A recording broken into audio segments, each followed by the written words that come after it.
Welcome to the Profitable Farmer podcast, where we share stories and tips to help you run a better farming business and create your very own freedom farm. If you're looking to work smarter and not harder in your farm business, welcome. You're in the right place.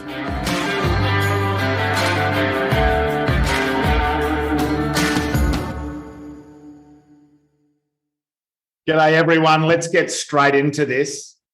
In life, we have the opportunity to meet some amazing people as we track, and I am so excited about this podcast.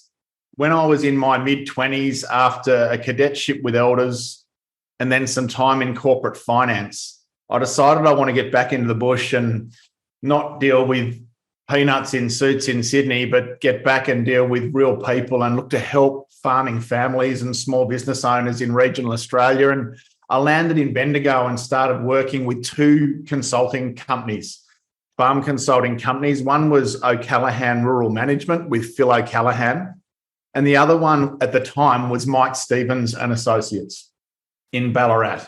Now, I used to travel over once a week and spend 2 days at Yendon with Mike and the team at Mike Stevens and Associates. And without fail, Mike and his wife, Jo, would have me stay with them and enjoy dinner with them every time I visited. And yeah, to me, Mike and Jo are just wonderful humans. In this podcast today, delighted to introduce you to Mike Stevens. Many of you will know Mike. He is a stalwart and a legend of the industry. For me, one of the most amazing facilitators, educators, keynote speakers, almost comedians. He has so much humour. He is so charismatic. He is so engaging. One of the most compelling businessmen and one of the most impressive chairmen of businesses I have ever met. A poet, a very creative mind. Over the last few years, Mike has been awarded a Churchill Fellowship, and he won that award with the only application to Churchill done in verse. So hence poet. He is the author of the Michelangelo Mick Poet series of the yesteryear.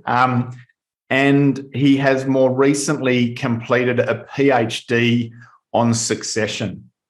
So Mike is the founder and chairman to Meridian Agriculture, which was Mike Stevens and Associates. Without question, the largest ag consulting company in Victoria, at least, has an amazing team around Meridian Ag and is, for me, one of the leaders, if not the leader, on the topic of farm family alignment and succession in Australia. I've come to know Mike over the years and regard him as a real mentor. And as I said, a real stalwart of the industry. Ladies and gentlemen, please sit back and enjoy this as I get to connect once again with Mike Stevens. Mike, it's a real privilege for me to have you join us on Profitable Farmer podcast. Welcome. Thanks for having me, Jerry. Mike, would you mind just kicking us off with a bit of an overview of Meridian Ag? Where's that business now, and how do you reflect on its journey? Jeremy, we're about to have our 40th birthday. We're a team of 15 or so people. Some of those consultants and some of those people are in a support role, although all of the support people have direct client contact, and so everybody in the company has got some sort of client contact. We work mainly on our one-to-one work in Victoria, spilling over into southern New South Wales and into South Australia. And our one-to-one work is about half the work we do. The other work is contract project work, which is national. We provide the Secretariat for the Southern Australian Livestock Research Council, which is made up of 4 state departments of agriculture, 9 universities, Meat and Livestock Australia, Australian Wool Innovation, Local Land Services, and Animal Health Australia. And so we provide the secretariat for that. I'm its executive officer. We also provide the secretariat for a thing called the Wean Bee Foundation. And we're involved in a number of projects. I think our flagship project is probably the Livestock Consultant Internship, which is a project where we're now in our 4th lot of interns. They do a 2-year internship. So we went to MLA with the notion that if we could get 10 or a dozen consulting companies together, livestock consulting companies nationally, we would develop a program. We'd all put in some money, and the donor company would put in some money, and we'd run an internship. And we did that, and we're now intake number 4 has been going for about 6 months. So that's probably our flagship external project. But we do projects. We bid for them, and they're about pastures, people, infrastructure. So it keeps us busy. I bet it does, as it always has. I reflect that I feel like I cut my teeth in consulting and in analysis and in people and strategy and all those things in my time with you, Mike, at Mike Stevens and Associates. And I reflect on just how many amazing people I got to hang out with and learn from. You think about Nigel McGuckian and Rob Rendell and Jim Shovelton and Tim Hutchings and yourself. I mean, how do you reflect on the calibre of people that you have within Meridian and that you've sort of been able to sort of enjoy working with over the years? Well, we're privileged to have a team of knowledgeable, experienced, considered people. We try and keep on top of our game. Jeremy, I don't know any different. We people with a common interest and a common way of doing things, people who work with evidence-based decisions are inclined to drift towards one another and are pretty adept at pushing away people who don't use those same sort of processes. That's not to say that we all think the same way. I've got a management training. Some of our people have got a scientific training, and management and scientific trainings can butt heads pretty severely. And that is one of our strengths, that we've all got inquiring minds and we all want evidence, but we do come from the difference between management and science is really interesting, and it's a great combination. Yep. Mike, we lost one of those legends recently in Neil Clark. I think his service was only last week. How do you reflect on Neil and his contribution to the industry over his career? Yeah, Neil was great at bringing people together. He took the concept of farmer groups, which had been going in the dairy industry for a long time, took that concept of farmer groups and really made it work in the broader industries in livestock and cropping. Firstly, with some groups that he had that were run, supported by David Shearer, I think. Then he, together with a fellow called Tim Hutchings, got a thing called Farm Facts off and running, and Nigel and I were regular contributors to Farm Facts. And then when Farm Facts was winding up, the 4 of us, together with another dozen or so consultants, started Farm Management 500. Now, none of that would have happened if Neil hadn't been the sort of person he was, with an inquiring mind, a way of looking at doing things better and trying to bring people together. Really good at bringing people together. And had all the time in the world for everyone that he touched. He was just an amazing man, wasn't he? Yeah, amazing. Yep. Farm Management 500 became a significant project, bringing analysis and benchmarking into broadacre farming across the Wimmera Southern Victoria and into New South Wales. How do you reflect on the contribution that it had, Mike? I think people talk, it became Farm 500. They left the management out.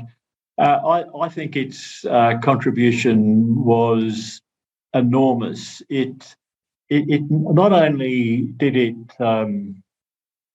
start to get people to think seriously about the management of their business from a management as distinct from a technical point of view, but it brought a whole lot of farm women into focus that they hadn't had before.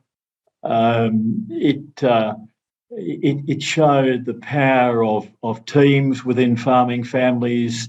It was the genesis of the National Bank farm planning books that were almost aerial drop to people. It was the genesis of some other books, including There's a Life After Farming. It brought Rob Brown, Nigel and myself together to start doing books on succession. So, yeah, an enormous contribution. Thanks, Mike. So for you, why succession? What was it that, you've contributed so much to so many families in helping them be more aligned, build out high-performing teams, making strong decisions that drive performance on farms. Why did you choose to focus in so intently in your Churchill and then PhD on this important topic of succession? Well, it started when I was a young farm manager and recently married and managing 7,000 acres of dirt in the Western District with a team of men and an owner who was happy once I'd sat down and worked out what the budget was. Well, worked out the development plan first because there was a lot of development that was waiting to happen. I worked out a development plan, worked out a budget, and then the owner was happy for me to implement that plan and that budget. And people that I'd been at college with would come and stay the night and we'd drink too much rum, and then the next morning I'd do a bore run, and that was usually meant 20, 25 gates. And so I was always keen to have a gate opener. And as we'd driving around, I'd be talking about what we were doing, and we're going to do this here. This paddock here is 1,000 acres. We're going to divide that up into 6 of 150 laneways going in here, and just talk about all of this stuff. And these blokes would say, but I'm fighting with my father. So they were at home fighting with their father, and I was just off, doing what I was paid to do. So I started to think about it then. When I hadn't been running the business was probably 3 or 4 years old. I had and at that stage the employment agency was well and truly up and running, and a lawyer contacted me wanting to know if I could work out a salary backwards, where a farmer, the brother-in-law. So 2 sisters owned the farm, and then one of the sisters decided to force the sale, and her brother-in-law was been working for practically nothing and was going to be forced out. So I did that, worked that out, and we won the case. And then I started to seriously think about the need to try and avoid those situations. So yeah, just started to get more and more involved in it. From the PhD point of view, I took that on because I was concerned that everybody was talking about succession in broadacre farms as though succession of a successful business was a reality. And I suspected, I didn't have the figures then, but I suspected that the reality in many businesses was that it wouldn't be possible because they weren't viable now, so they weren't going to be able to be viable later. And the figures that I started to get, or I dug into ABARE figures, and in preparation for today, I got the latest figures just very recently, looking at the 21-22 figures from ABARE. And even now, with all the increased prices that we've seen, 55% of the 49,000 broadacre farms, 55% have a gross farm income of $400,000 or less. $400,000 gross farm income, Jeremy, you and your people at your members at the Academy will know that if it's $400,000 gross, if it was 20% of that was the salary equivalent, so you're talking about $80,000, that's absolutely top, would be the salary equivalent of those farms. And 47% of them are below 300,000.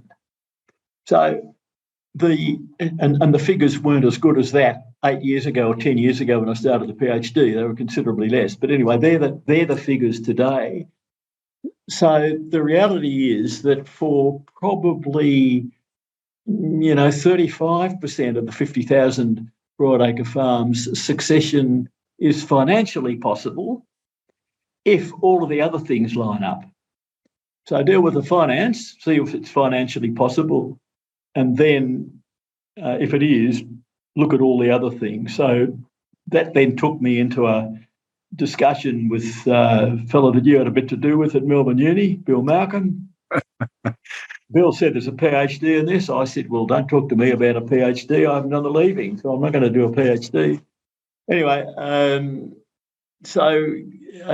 yes, anyway, he was pretty convincing. And so what we did was to firstly do some farmer surveys, about 50 farmer surveys, and then with about 40 professionals that I knew, we surveyed them about the businesses that they dealt with. So we looked inside through those professionals that I deal with. We looked inside 6,300 businesses to find out where those 6,300 broadacre businesses stood in relation to succession.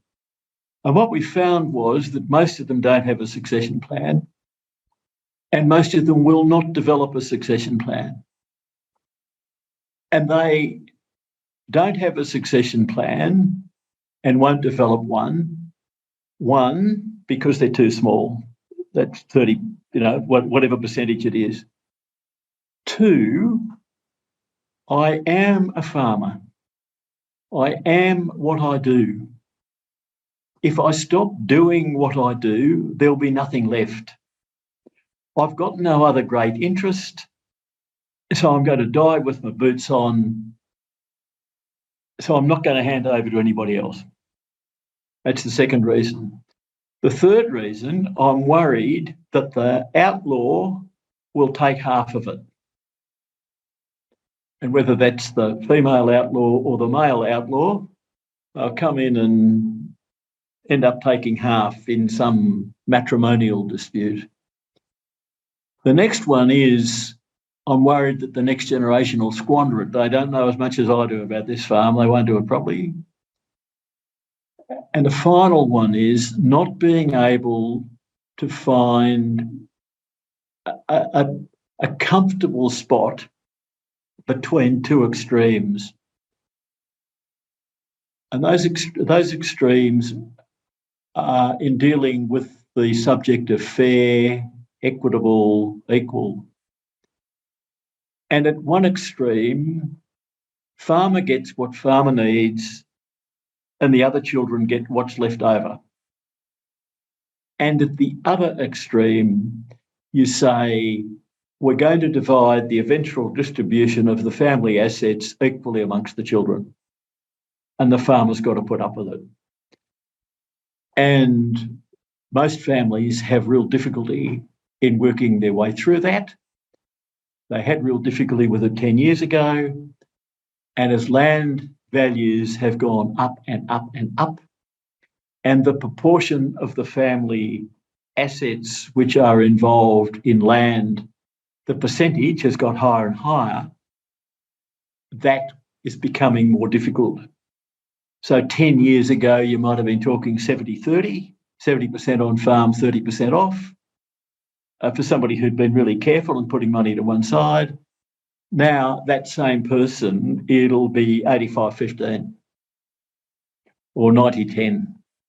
So that's making it much harder. So that was the what we found out from talking to the professionals. We then went ahead and did 16 case studies, 8 of farms that will continue and 8 of farms that won't. And they were sort of in bands from about $3 million in capital at the bottom to 160 million at the top, family farms. And they were sort of in pairs of ones that will keep going and ones that won't keep going. And then we contrasted what are the difference between the ones that will keep going and won't keep going. And then we realised that because they'd been chosen as they're either going to keep going or not keep going, there was no statistical information in that. So I analysed 100 client records. I can't actually say at random because they're client records. So it's not a random sample, but we analysed 100 client records in order to test where they stood in relation to what we'd identified as 3 main aims. And there had actually been 3 main aims of family farming identified in previous research. And they were funds for retirement, to have a viable farm, and to have a family that were happy with the result. So that was the sort of process we went through. And, then there was a business of writing it up and having some examiners look at it, and they gave it a tick, and off you go. It's incredible to hear, Mike. Has anything of that scale been done before anywhere in the world around succession? I don't think anybody would have looked at 6,300 farm businesses. No. And to be fair, we looked at them through a window rather than having direct contact with them. But I don't think that would have been done before. No, I think it's probably certainly the examiners were happy that it was bringing something new to the table, which is sort of what's got to happen with a PhD. Congratulations, Mike. It's amazing. So of those reasons why succession doesn't happen, scale and other, is that okay? Do you reflect on it as a consultant to farming families? Is it okay that is the reality? Or how do you feel about that? Well, no, I think the important thing there is that there are strategies for each of those things that we talked about. There are strategies that people can do. So, for instance, the farm doesn't have enough scale. Well, if you start off when you first start farming and start a family, and you start off understanding that you want to have succession, you will build scale. So previous research said you've got to have scale to have succession. My research says the reason people go ahead and build the scale is because they've decided they want to have succession. So it turns it on its head. Now, if you're going to have scale, you've got to. It's a long, long road. It's a 25 or 30-year road. So for that first one, if somebody says when the kids are young, it's too early to start a succession plan, that might be true, but it isn't too early to start planning for succession. So we can't say, here's the plan, this child's going to do this, blah, blah, blah, that's what's going to happen. But we can plan for the fact that we know we're going to need to do something about it. and try and build the resources. In terms of the second one, I am what I do. If people recognise that, they can start to maybe make room for somebody in the business to do some of what they do, so that they don't have to just stop, nor do they have to be sent off to play bowls or golf or fish if they want to remain working. If they start to think about that and plan that, they can do something about that. The outlaw is going to steal it all. There are firewalls that can be put in place to make that more difficult. The next generation is going to squander it.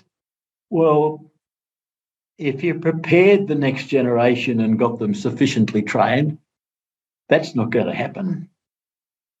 And the last one of the fair, equitable, equal, if you start to, rather than waiting until the non-farmers in the next generation are in their mid-50s to be leaving something in their will, we find that if farming families talk to the non-farming children when they're in their 25 to 35 sort of age group and say, we want the farm to stay in the family, that means the farmers are going to get the lion's share.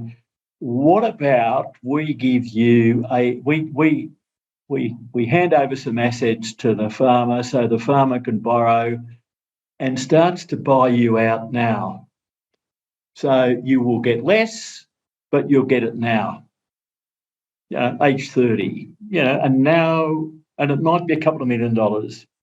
Really get yourself set up, get your business going, get your house in town, whatever it is. So by bringing forward the payment to the non-farming children, you can use not net present value, future value calculations. You can do it by the seat of your pants, whatever. But you can usually get people to accept that a lesser amount is going to be really acceptable if it's much sooner. So all of that's, they're the strategies we use.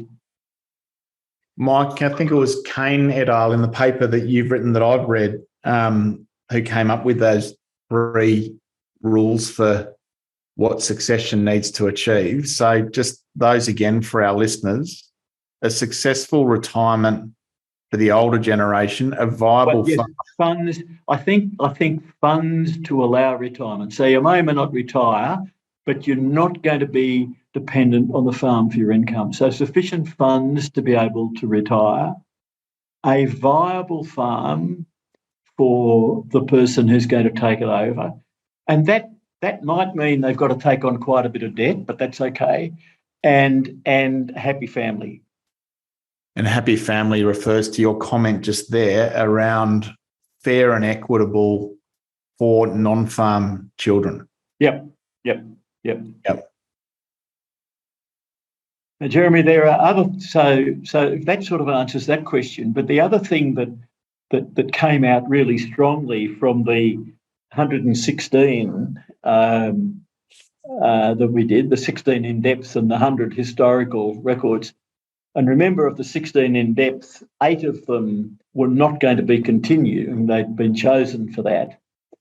But of the ones that did continue to the 4th generation, 100%, lovely number that, well, it means all of them, 100% gave control to the next generation at a young age.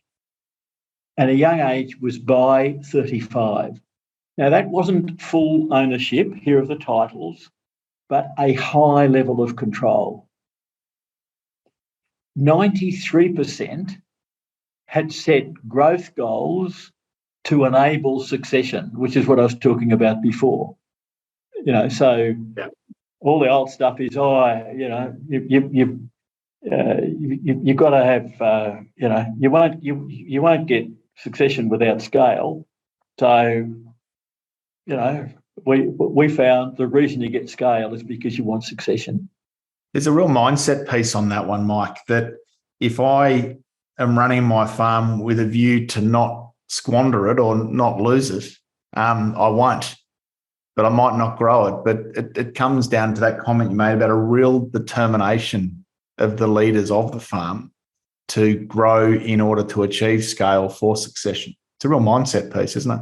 Oh, absolutely. And in fact, in one of the case studies of the farm that won't continue as a viable farm, it was the mindset that we're not going to sell land on my watch. Fifth generation farm, I'm not going to sell land on my watch. So rather than taking any risk, the land's remained in the family, but it's now cut up so much that it's no longer viable because the farmer was absolutely determined that he was not going to take a risk that would lose any of the land. And that's paired off with another one that started off much later. It's only the third generation, I think. No, it must be the fourth generation now, where that farmer grew the farm deliberately to allow succession. I mean, the other classic was two farms in the central west of New South Wales, a pair there where, and these farms are totally unrelated except for the way I paired them, and that pair, two brothers worked out that they would grow as much as they could and go for about 25 years, and then if they needed to split it, they could. And the other pair of brothers decided to just grow it. The pair that decided to grow it so it could be split claimed that it took them 1 hour for the brothers to sort out what the split would be. Took the lawyers and the accountants a while, but for the brothers to agree on this is where it's all going to go, 1 hour. Contrast that with the other pair where the brothers went through 12 succession planners and eventually a liquidation sale in order to split it up. What's the difference there? I feel like there's a fear. If I'm leading a farm business and I'm fearful of losing that I've inherited, versus I'm going to stand on what I'm fortunate enough to have and go after growth for future generations. How do you reflect on the difference between that pairing that you just spoke of? Well, I mean, again, there's some figures there. I mean, in the things that came out of it, 68% had families where siblings worked together to grow and then split the business. So here we are, the olds are saying, well, we're going to do something about succession. So the next generation says, good, I'll take my bit. Or the next generation says, well, actually, we know we've got to grow it. If we keep this chunk of capital intact, we'll be able to grow it. But let's be realistic. You know, the chances of our children wanting to work together are pretty slim. So let's go for it now. That'll mean we'll put up with a bit, you know, some things that will happen that we don't quite like. But here's the end goal. We're going to really grow this, so we turn it into two businesses. Yeah, great. So yeah, that's a real mindset. Planning to grow and then split, but having that split as part of the plan. That's right. What I found really interesting in what you wrote, Mike, was that rarely do siblings and cousins work well together and survive succession. Is that a fair comment? Moving from siblings to cousins is a whole new ballgame, and there are some examples in Australian agriculture, and there are, you know, other examples. You know, the Smorgon family comes to mind straight away. The Meyer family, you know, some of those big family outfits, but it's hard enough for siblings. But Jeremy, just forget about farming for a minute and think about people. So siblings grow up, and your allegiance is to your family of origin.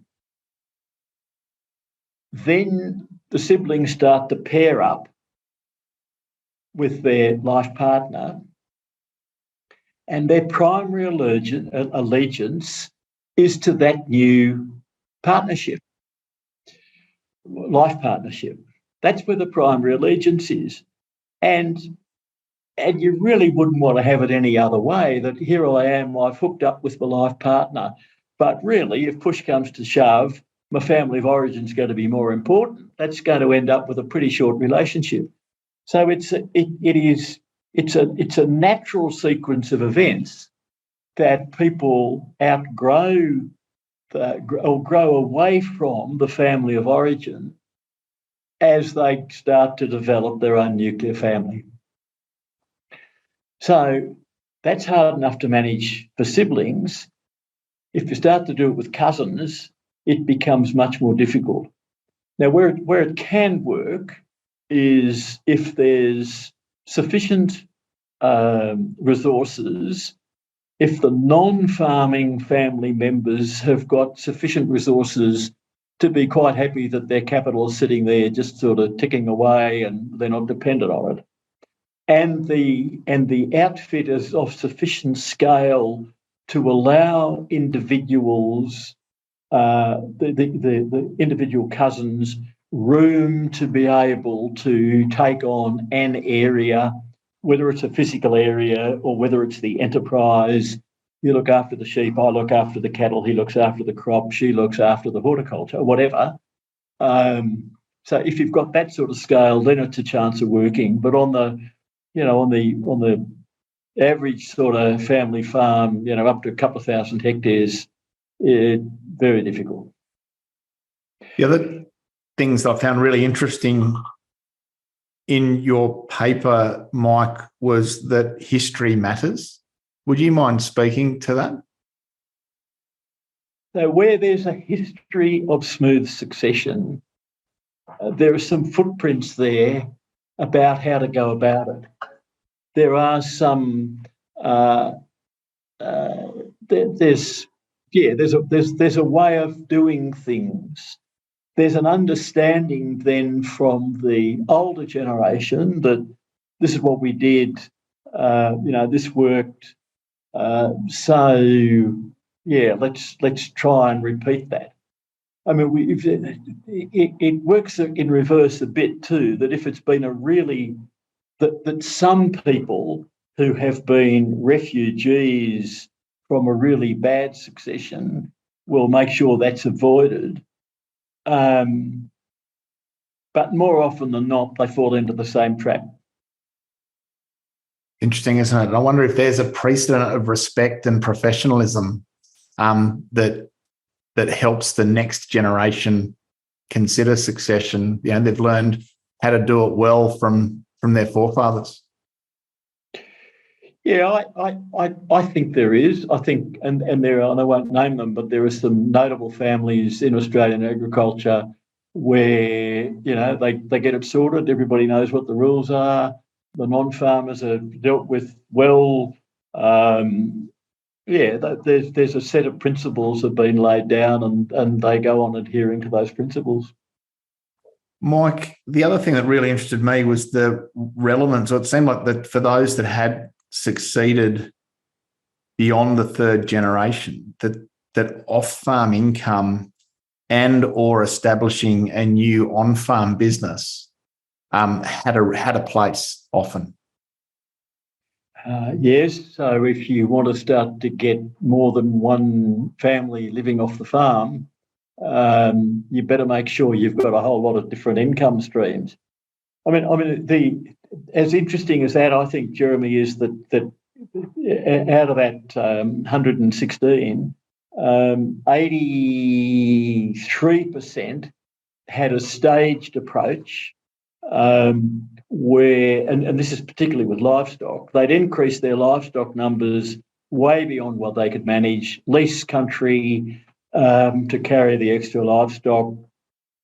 Sometimes when you had a look at the cost of the lease, you might say, gee, that's a fairly dubious proposition.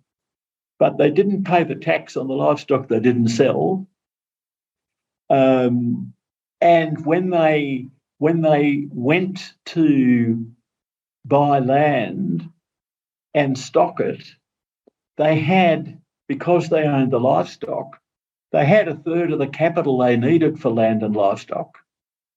So that sort of staged approach of, breed up, got too many, find somewhere to lease them, righto, got the lease place full, okay, now there's some land coming up for sale.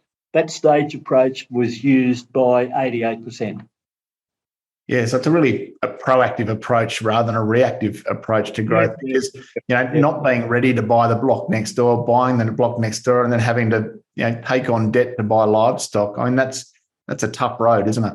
That's right. Yeah. So already having the livestock is a great help. Mike, you mentioned fair and equitable for off-farm children. I'd love to understand, in those two ends of the spectrum that you spoke of, what is your process now at Meridian in how you help families through succession, and what is your approach to helping people find the balance of fair and equitable? So we start off with what the parents want to see happen, and then we talk to each of the children, and we talk to the children on a confidential basis. And we report back to them what we believe we can take from that conversation and put on the family table. When we talk to the parents, we as well as finding out what they want to see happen, we ask them whether they would choose to be in business with any of their children. You're looking for a business partner. Would you choose any of these children? And we ask the same thing of the children. Would you choose to be in business with your siblings? And if the answer is no, you wouldn't choose to be, well, do you think you can make it work to be in business with your siblings? And sometimes we find out the answer is no. And although that comes as a shock to parents, it's not a bad idea to find out before they get them welded together. So we start off on that matter of choice. And then the next question for everybody in the family is, where do you stand on that continuum of farmer gets what farmer needs and everybody else puts up with it, or it's divided equally amongst the children and the farmer puts up with it? So where do you stand on that continuum? And we ask everybody that, and very few people are brazen enough to put themselves at one end or the other. Most people will drift sort of towards the centre a bit. So it starts to give you some room for how you can start to piece things together, particularly working on the fact that this is going to be, in almost every situation, if you want the farm to continue in the family, it is not going to be an even distribution unless you have non-farming children owning land. And if you can avoid non-farming children owning land, you should, because all you're doing is kicking the problem down the road. And the worst thing you can do is to have non-farming children owning land as in joint ownership, tenants in common, that sort of arrangement, because there you've got them welded together in a situation which is really difficult to get out of. And recently, with capital gains tax, as it is, we've got an example now where the farm's going to have to be sold because one person wants some money out and there's no way of breaking it up. The capital gains tax is going to kill them. So, try and avoid joint ownership of indivisible assets. And I should add there that it's really easy for an advisor who we're stuck with this problem. We've only got, we've got 70% go to the farmer and 30% go to the other two kids, only 15 each. How can we even it up? Oh, well, we'll give them some land. It's so easy. It's so easy to do that. But it's walking around the problem. Yeah. How different is it, given what we've seen with land value increase, that fair and equitable piece? You touched on this before, Mike, but how much more difficult is it now compared to where it was 5 years ago? Oh, it's a new order of magnitude because whereas before you could say, yeah, look, they might be getting twice as much, but that's what they need in order to make a living, and blah blah. Yeah, look, yeah, I'm happy. Now it's so much more stark than that. It's so much, it's so much more lopsided. It is much more difficult. And just on that, when you do interview those individual family members, the off-farm children, giving them that opportunity early, even if it's well less than half of or a third of or a quarter of what the farm child might get, is that becoming a really significant solution in this? Yeah, very, very significant solution.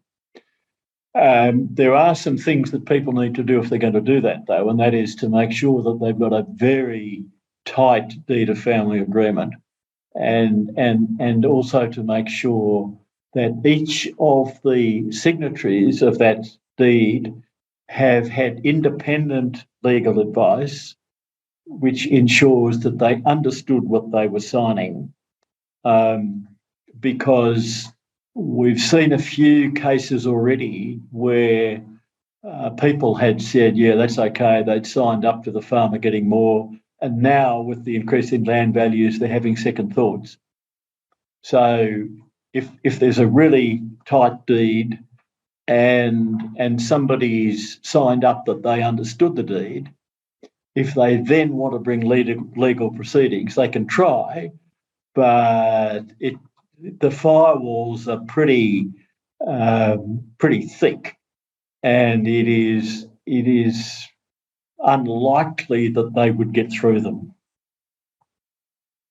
Thanks, Mike. So, Mike, with all of this and with your research, what advice would you have for the older generation, the younger generation, the off-farm children, those outlaws that you mentioned? What advice would you have for people? We'll start off being clear about what it is that you'd like to see happen. You may not all get what you want, but let's be clear about what you would like to see happen. The good book says understand the needs and wants and aspirations of each family member in each generation, and that hasn't changed. What would you like to see happen? Then I think the next thing is, don't worry too much about the how until that what is very clear. And the what has to be from talking to all family members. And surprise, surprise, Jeremy, I think people are better to get somebody from outside the family to do that. Can be a family friend, can be a professional that works with them, but you may not get a straight answer if family members ask that question. If the older generation want the farm to stay in the family, then there will, in most cases, be some compromises that are going to need to be made. So if the older generation wants the farm to stay in the family and wants the eventual distribution of their assets to be absolutely equal, and 80% of the assets are in the farm and they've got 4 children, call in the tooth fairy, because it's not realistic. So our role, first of all, is to make sure that the test of realism is put over. And I've got a big syringe, one of those ones used for streptopen in cattle, with realism embossed on the side of it. So let's make sure that the aims are realistic. Then the question is where the compromises might be. And one of the ways you can have less compromise is for the non-farmers to get assets early. And one of the ways to do that is to hand the ownership of some assets, and this is, again, you've got to work through capital gains tax here, so don't get too worried about the how at this stage, but to hand over some assets to the younger generation so that the younger generation can borrow to buy out the non-farming members from land, so that the younger generation, the non-farmers in the younger generation start to get their payout earlier rather than later. And that's being done on a net present value, future value, or by this is the best we can do, or whatever. So they're the questions that people have got to work through. When we're talking to non-farmers, we ask them that question. What do you think about that principle? That you might be able to get an earlier payout, but it'll be less. It's not up to us or any advisor to say what that should be. That's up to for the family to agree. But when they start to see those tools, we can often find agreement there. It makes sense, because if I'm in Melbourne or Sydney or Adelaide or wherever, and I can put a dent in a home loan and some investments away and then enjoy the benefit of time on those assets, then over time, those off-farm assets given early can grow to be close to perhaps what they might have got in an equal split example. Well, yes, if they've got the equal split at the time of the parent's death, and that's in another 10 years, and farmland goes on going up the way it's gone on, they would have had more money to be in the farmland. I mean, if we look at farmland traditionally over the longer term, it hasn't always performed the way it's performed in the last 20 years. But it is what it is at the moment. And if the parents have got that strong desire to keep the farm and the family, and they're doing this while they're alive, and everybody understands that that's their wishes, and this is being done with the guiding hand of the parent on the wheel, you've got a much better chance of pulling it off than if they try and do it by their will. Thanks, Mike. Mindful of time, one more question if I could. Yep. Of all the individuals that you've met and included in your research piece, is there one example that stands out for you as succession done impeccably or well? Is there an outlier in this that is worth understanding, and can we learn from them? Oh, there's a couple. I mean, there's one where they were so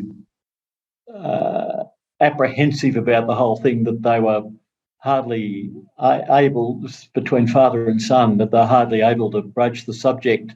And we worked through the hard part in about 2 hours. And because they were dancing in shadows that weren't there. There's another of brothers where their parents were really concerned, fair lump of a place, and all the homestead and all the infrastructure was sort of all tucked together. And so somebody was going to get all of that, and the other brother wasn't going to get all of that. And the parents were really churned up about it. And eventually they had the courage to talk to their sons about it. And the boys said, "It's all right, we've sorted it out, we're going to toss through it." Done. I think, certainly examples where we've used that quite heavy borrowing to buy out a couple of brothers that have allowed them to go ahead and build their own businesses. I've got the farmer son in that outfit is sort of happy to get on a platform and say what a good job it was. So yes, those of that principle. A few of those. Right. Thank you, Mike. thousands of people, farming families from across Australia listen to this podcast, Mike, which is something I'm proud of. And so it gives me a real privilege for me is to say, this is a lifetime of work of yours. And I just want to say thank you and congratulations. I just think the depth of this research, the insights that we've touched on, and the impact that you've had specifically on those families that you've worked with personally, but the Meridian Ag team and the work they do, and the impact that this research that you've done, the impact that will have on our industry and so many hundreds and thousands of farming families. Sincerely, congratulations and thank you. Thanks, Jeremy. Great to talk. Great to be on your podcast. Thank you for having me. Great to connect, Mike. Thanks so much for your time. My regards to Joe and your men, and thank you again for your time. Good on you. Thanks, Jerry.